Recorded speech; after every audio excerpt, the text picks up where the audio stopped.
ఆయన junky meeting పెట్టడం చెప్తుంది. తప్పకుండా భయపడడు మాకు. ఎందుకు అంటే ప్రజల్లో నేను ఒకటే మాట అంటున్నా, నువ్వు ఒక హెలికాప్టర్ ఎమ్మెల్యే, అంటే హెలికాప్టర్ డ్రాప్డ్ ఎమ్మెల్యే వచ్చినావు, 2 నెలలు తిరిగినావు, ఎమ్మెల్యే అయినావు. నేను ఒకటే మాట అంటున్నా, ఇవాళ ఏ మండలానికి ఎన్ని ఉన్న సంగతి మంత్రికి ఎరికేనా? ఆ పేర్లు తెలుసా? ఆ తొవ్వలు తెలుసా? ఎవరన్నా ప్రజల్ని ఇక్కడ హుస్నాబాద్ లో నియోజకవర్గంలో కాంగ్రెస్ నాయకుల పేర్లు తెలుసా? అసలు వాళ్ళ కాంగ్రెస్ పేర్లే తెలుసా? వాటన్నా పేరు పెట్టి పిలువవేస్తావా? ఏ ఊర్లో ఎవరు తెలుసా? ఏం తెలియదు. కేవలం వస్తాడు, ఇట్లా కలుపులో కుదురు పెట్టడు, బుధం మీద చేసాడు, అనడు, ఒక్క నిమిషం టైం ఇవ్వకపోడు.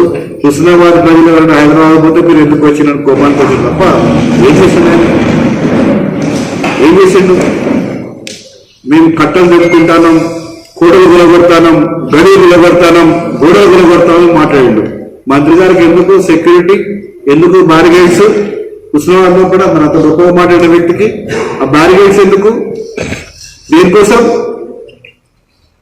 నువ్వు అంత గొప్ప వ్యక్తి కదా, నువ్వు అన్ని బద్దలు కొట్టమని చెప్పినావు కదా, ఎందుకు పెట్టుకున్నావు? అన్ని దేనికోసం పెట్టుకున్నావు? అది కూడా జవాబు చెప్పాలి కదా మరి మాకు.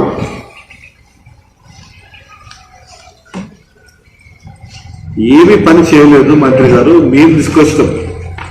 బీఆర్ఎస్ ప్రభుత్వంలో కూడా 9.5 సంవత్సరాల్లో కూడా దర్దాపు అభివృద్ధిలో కూడా 5,649 కోట్లు హుస్నాబాద్ నియోజకవర్గానికి తీసుకొచ్చి జరిగింది. చూడండి, ఏ ఒక్కరి తప్పున్నా కానీ నేను తప్పకుండా మీ అందరూ కూడా క్షమించమని కోరుతాను. మీరు అడగండి, ఇది కరెక్టా కాదా? ఇవన్నీ చేసినా చేయలేదు అడగండి మీరు.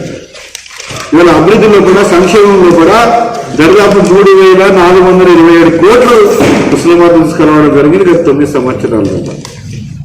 9 సంవత్సరాలు. ఇది నిజమా కాదా అని కూడా మీరు ప్రశ్నించే అవసరం మాత్రం. మరి ఈయన వచ్చి 2 సంవత్సరాలు అవుతుంది, మంత్రి గారి లెక్క ఉన్నారు. ఎన్ని కోట్లు పట్టుకొచ్చిండు? ఇంకోటి ముఖ్యమంత్రి గారు ఒక మాట అన్నాడు, నాకు చాలా బాధ అయింది. గజ్వేల్కి, సిద్దిపేటకి, సిరిసిల్లకి నిధులు తీసుకొచ్చిండు, ఇక్కడ ఏమి ఇచ్చిండు మీరు అని మాట్లాడింది. ఎట్లున్నా హుస్నాబాద్ ఎట్లా చేసినాం?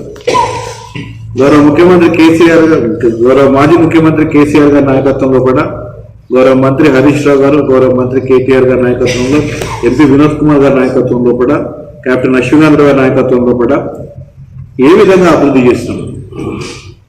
ఎంత గొప్పగా ఈ యొక్క నియోజకవర్గాన్ని అభివృద్ధిలో కూడా రోడ్లే కానివ్వండి, కనెక్టివిటీ రోడ్సే కానివ్వండి, గ్రామాన రోడ్స్ కానివ్వండి, ఎస్టీ రోడ్స్ కానివ్వండి, ఇవన్నీ కూడా తీసుకొచ్చింది కూడా కేవలం బీఆర్ఎస్ ప్రభుత్వమే, గౌరవ మాజీ ముఖ్యమంత్రి కేసీఆర్ గారు అని మాత్రం చెప్తాం. తప్పకుండా తెలియజేస్తున్నాను. నేను అనేది ఒకటే, ఇవాళ ఇనాగ్రేషన్స్ ఇల్లు కానీ పెట్టినాం. 6 నెలల్లో కూడా పని పూర్తి కాకపోతే మంత్రి పదవికి నువ్వు రాజీనామా చేయవలసి వస్తుంది.